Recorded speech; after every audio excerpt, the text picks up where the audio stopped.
खाई डेरे सेवा करती हुई संगत, सारी संगत डेरे के दर्शन करो। तो होर वीडियो देखने लिए चैनल को सबसक्राइब करो, वीडियो में शेयर लाइक जरूर करो प्लीज़। सारे धन्यवाद, थैंक यू।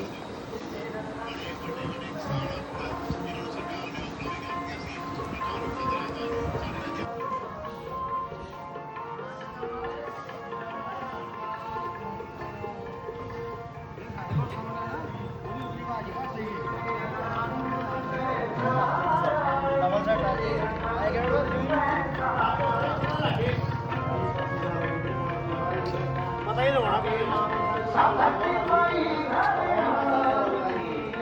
जिन्ना का पूरा पतवान में बनते